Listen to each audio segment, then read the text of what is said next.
class. I hope you all are safe at your home, right? Yesterday we had completed our first kingdom, Kingdom Monera. Today we will start our new kingdom, Kingdom Protista. Kingdom Protista generally unicellular organism, but they are eukaryotic organism. So you know that now what is the main difference between the prokaryotic and eukaryotic organism is that the prokaryotic organism does not consist the membrane bounded organelles, but in case of eukaryotic organism there is present the membrane bounded organelle. So it means the protista, they are unicellular, but because they are eukaryotic, it means they consist the membrane bounded organelles. It means they have the organelles which are membrane bounded simply. Mostly the protista are aquatic in nature. Aquatic, it means they survive in water, but they can survive in both the marine as well as in fresh water. Mostly the protista are found in the fresh water only, not in marine. In case of marines, there are only few protistas are present, but they are aquatic. It means they are aquatic in nature. It means they survive only in the water, right? Next very important thing about the protista is their locomotion method. They have various kind of different organs for their locomotion. For example, few organisms consist flagella. Flagella is a thread-like structure, or you can say that the hair-like structure, thread-like structure, which is larger than the cilia. After the beating in the contraction and relaxation, you can say that in the flagellar cells help to move the organism, and generally these flagellas are found in the organism is called euglena and dinoflagellates. Euglena and dinoflagellates consist to the flagella for their locomotion simply. Next is cilia. Cilia is flagella are 1 or 2 in number, or maximum 3, hardly 3 in number and 4 in number only. But cilia are present very small hair-like structure which is present all over your body surface, and after the beating, similar the flagella and cilia generally present in the aquatic living organism. After the beating of these cilia and flagella, or you can say that the beating means they can contract and relax. After the contraction and relaxation, they can move and locomote easily.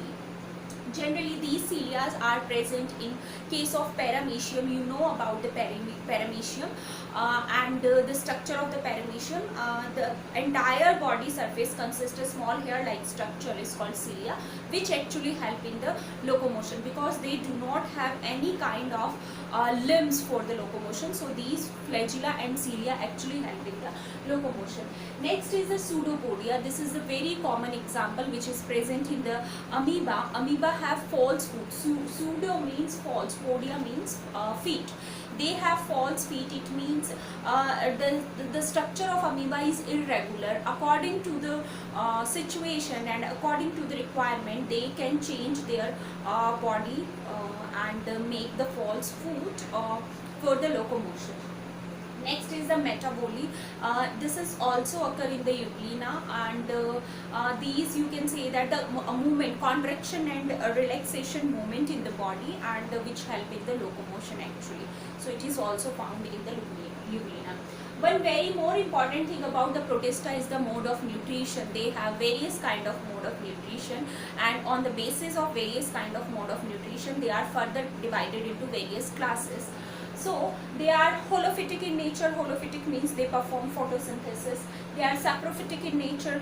Holophytic are the diatoms, euglena and dinoflagellates. These are the holophytic. It means they have photosynthetic pigment and they perform photosynthesis and synthesize their own food. Next are the saprophytic. Saprophytic, as the name indicates, these are the protista which actually feed on the dead organic matter. Simply you can say that, and the slime mound are the best example for the saprophytic. Next are the protozoans. Protozoans are the animals. Protozoans are the protista actually, or you can say that the eukaryotic, unicellular eukaryotes, which actually feed on the they are maybe parasitic in nature, you can say that, right? Today we will discuss about the holophytic kind of protista which different classes present in holophytic mode of nutrition. On the basis of this holophytic mode of nutrition, we have three classes: dinoflagellate, chrysophytes and euglenoids, right? So today we will discuss about all these three classes. One important thing about Protista I will tell you: before the 5 kingdom classification, we have one doubt in our mind, is that the slime moulds and euglena, if you remember about these two terms, these two words, what is the main point, or you can say that the demerits of 3 kingdom classification is that the euglena, which is the connecting link between the plants and animal, and the slime mould is behave like the fungi. So where we put these slime mound and euglena, we have one doubt during the 5 kingdom classification about these two animals, simply you can say that. But euglena perform photosynthesis, and euglena have contractile vacuole like the animals for the osmoregulation. But it does not consist the chlorophyll B molecule and does not consist the green pigment which similarly present in the plant, so they are not put in the Plantae kingdom. Similarly, slime moulds feed on the dead organic matter, it means they are saprophytic, but they do not have structure like the fungi, it means they do not have hyphae, they do not have mycele, which we will discuss further during the discussion of fungi kingdom. I will tell you again what is the meaning of hyphae and mycelium.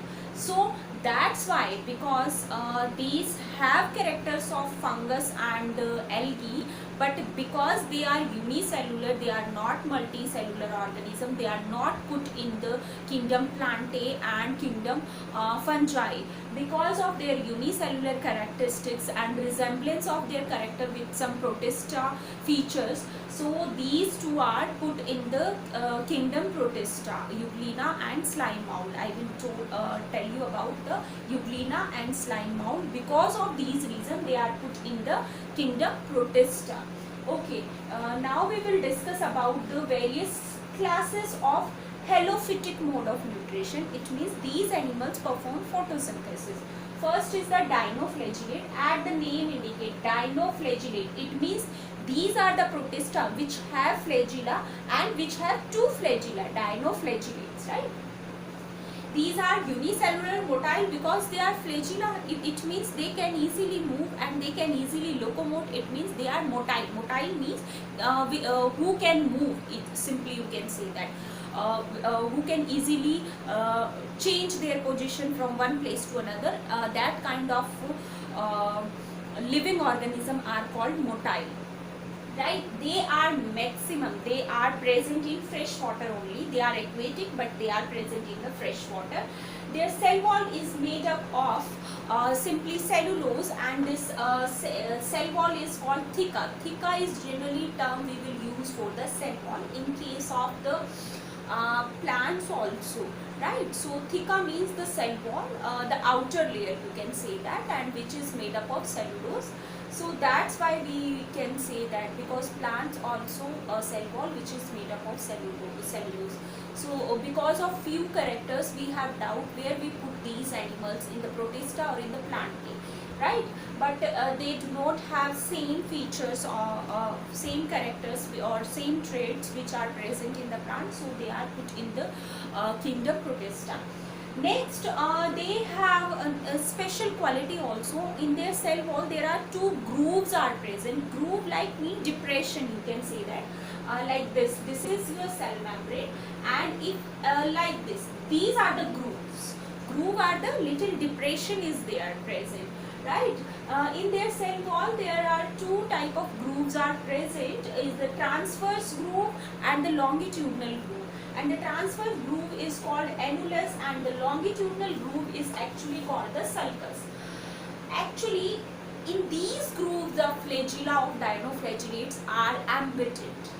This is the depression where the flagella actually attach or actually bounded. So the flagella, they are heterocont of type of flagella. Hetero, as the name indicate, means different type. Cont means the flagella. They have two different type of flagella. One is small and one is large. Simply you can say that.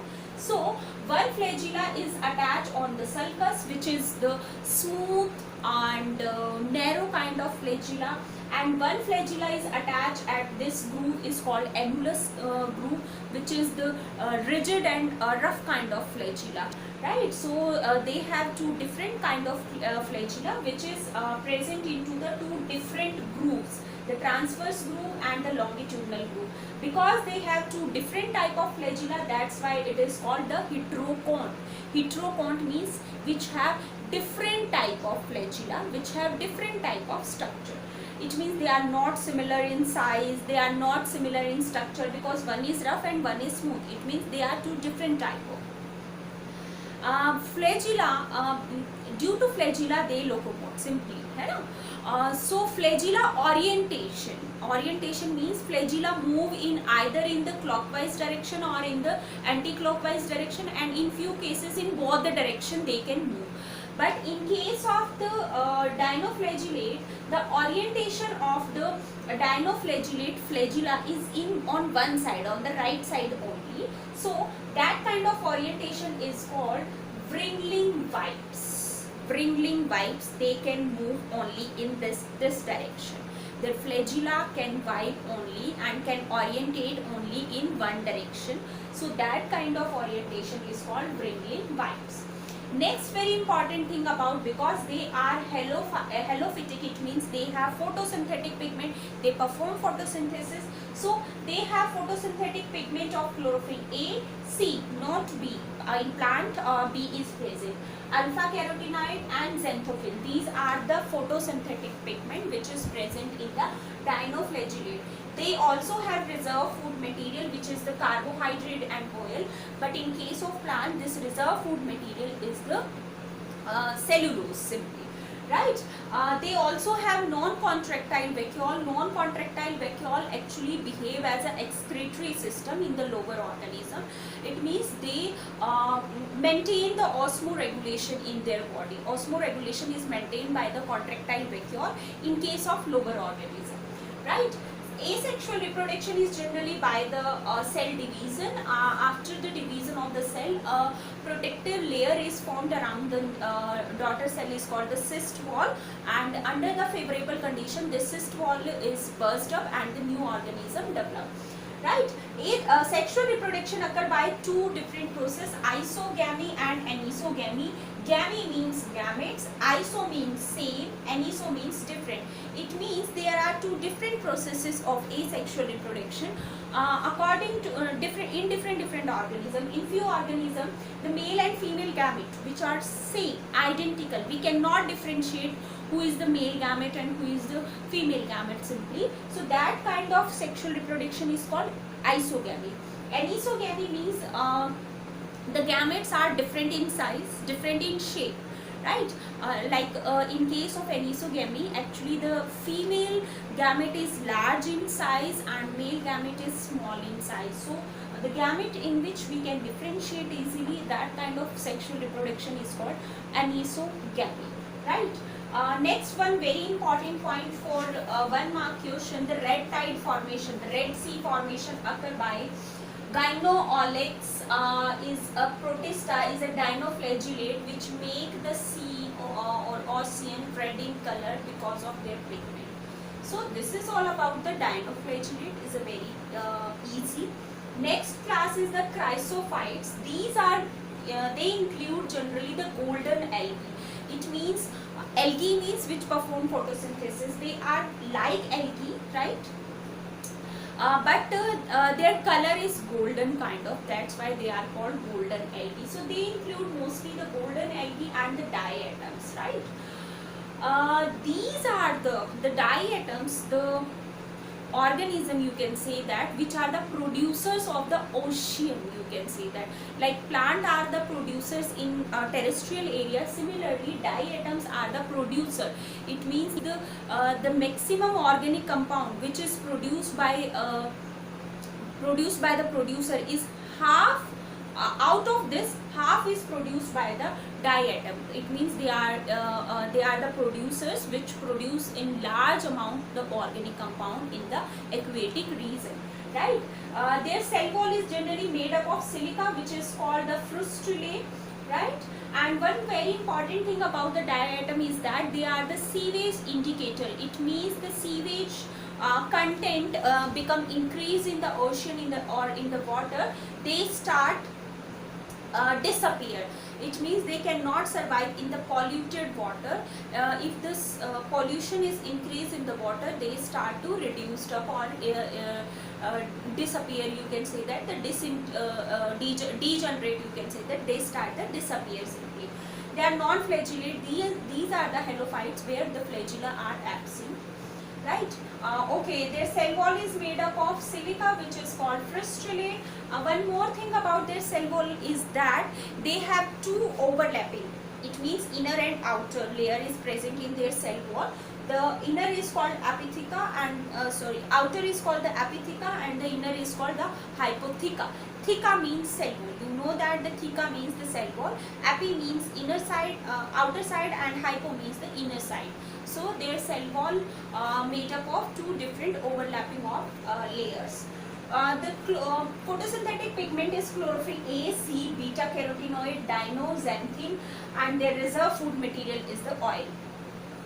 Right? Asexual reproduction by binary fission, and sexual reproduction is generally by the you can say that the meiosis. You can say that the male and female gamete meiotic division occur, and by the fusion the new organism is formed. It means simple sexual reproduction is occur. Last is the euglenoids. They also have special kind of character. One more important thing about the euglenoids that their cell wall is absent in that case. Cell wall is absent in euglenoids. Their inner material is surrounded by a protein membrane. A protein layer is called a pellicule. Right? One more important thing about euglenoid is that they are photosynthetic because they perform photosynthesis. But they are heterotropic also. It means their mode of nutrition is mixotropic type of. They perform photosynthesis as well as they are heterotropic also. It means they depend for their food for other organisms.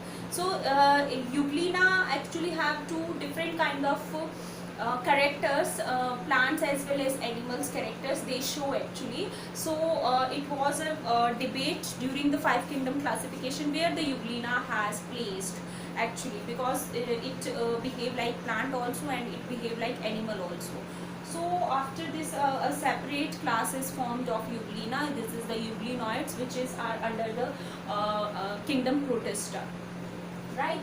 Okay, one more important thing about the pigment is the chlorophyll A, chlorophyll C, beta carotenoid and xanthophyll, and their reserve food material is called the paramylone. Asexual reproduction by binary fission, but the longitudinal binary fission, but sexual reproduction is not reported yet in the euglenoids actually.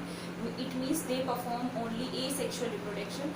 So we don't know about the sexual reproduction right now. Right, so this is about the euglena. One more thing about the euglena is that the flagella, they have flagella, but they have two different type of flagella, means two different size of flagella. They have different flagella, one is smooth and one is rough. They are also heteropon, but one is small and one is large. Two different size of flagella is present in case of euglenas or euglenoid, but chrysophytes does not have flagella. Flagella are absent in case of diatoms and golden algae, but euglenoids and dinoflagellates consist flagella. This is all about the halophytic mode of, on the basis of halophytic mode of nutrition. These are the 3 different class of Protista. Tomorrow we will discuss on the saprophytic and protozoan mode of nutrition of Protista. Thank you.